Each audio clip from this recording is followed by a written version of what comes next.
You know it's going to be a wild time when we've got a new Fairfield Circuitry pedal. Today on Boring Gear Reviews, the 20% more.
Thanks so much to Fairfield and for Distro for sending me the 20% more. This is a slew limiting distortion, and it is also capable of crazy glitchy textures, almost grindy HM2 stuff, kind of broken low gain stuff, sub-octave harmonics, all sorts of octave wackiness.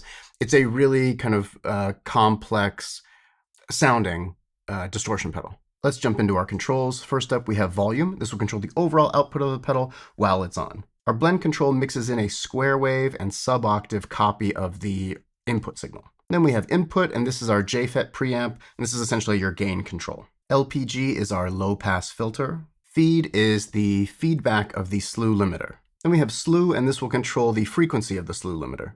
All the way to the bottom left, we have a three-way toggle switch for envelope destination, and this will control the routing of the internal envelope. So we're either adding it to the low-pass filter or to the feed control.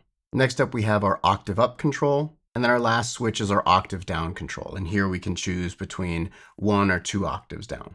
We've got an 1/8 inch input over CV control on the front of the pedal, and on the side, we have a 1/4 inch CV input. And finally, we've got true bypass foot switch and side-mounted jacks.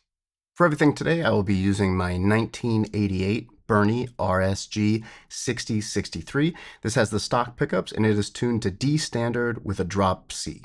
The guitar will be going straight into my Universal Audio Apollo X6 interface, and then we'll be using the Softube JMP 2203 amp plugin.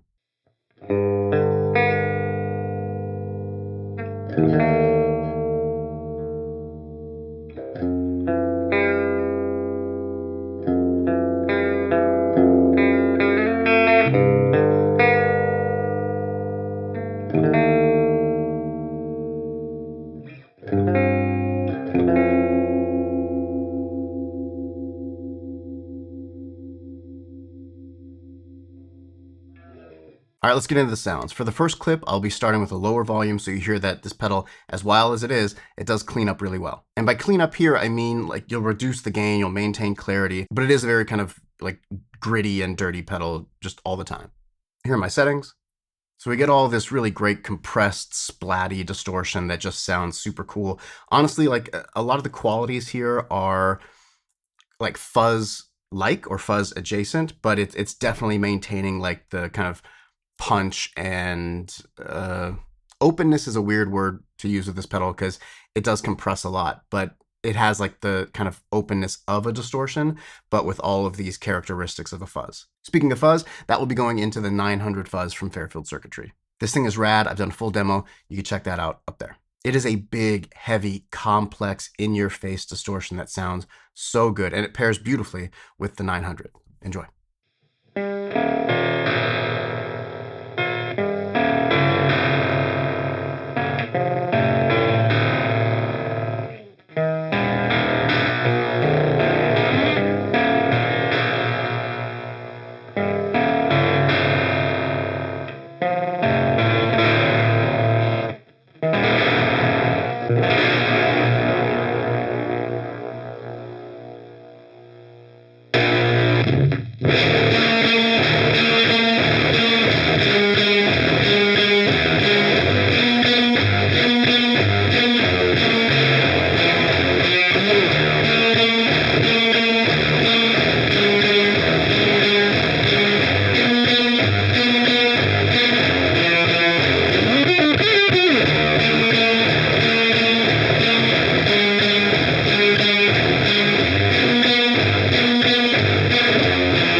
Next up, we're going for a super wild, glitchy harmonics and octave frequencies all over the place distortion.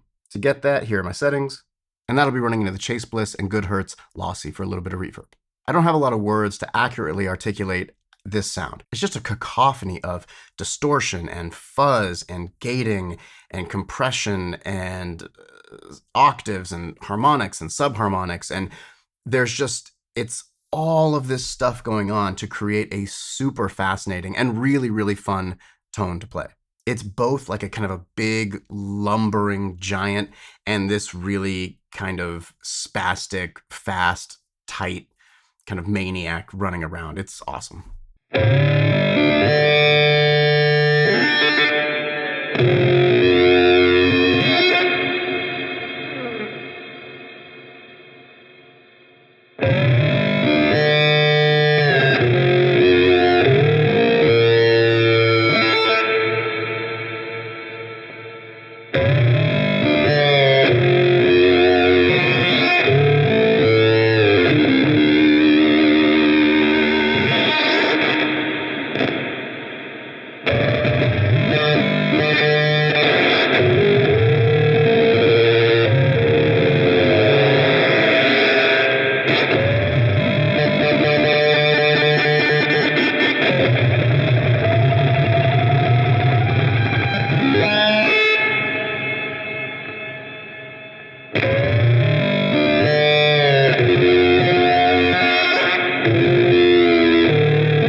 If there's something I did not expect from this pedal, it's that it would excel at low gain, but it absolutely does. And this particular low gain sound has this kind of splatting and almost like a radio frequency distortion along with just the natural characteristics of your guitar. It makes for a beautiful sound. When a distortion pedal can give me like great distortion sounds and also totally unique, especially lower gain tones, I'm really into it. This chain will also be using the Chase Bliss Audio Thermae and the Death by Audio Rooms. Gorgeous sound. Enjoy.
Yeah, big surprise to nobody. This thing is rad. On the surface, it's insane and intense. And then as you dive in, you find out that it really does kind of cover a massive amount of ground. Obviously, you get big, glitchy octave stuff, beautiful low gain things. Like I said before, it can step into HM2 territory even. It really is just an awesome pedal capable of so much. I kind of feel that way about all of my Fairfield pedals, that on the surface, I think your initial, plugging in and playing through it, you'll see, oh, it does this. And then you just spend a little bit of time, 20, 30 minutes, and you're like, oh shit, it does way more than that one thing I thought it did. And that'll do it. Links for everything in the description below. If you dig this content, don't forget to hit like, subscribe, share, comment. All that stuff helps me out. Thank you very much. And I'll see you next video. Peace.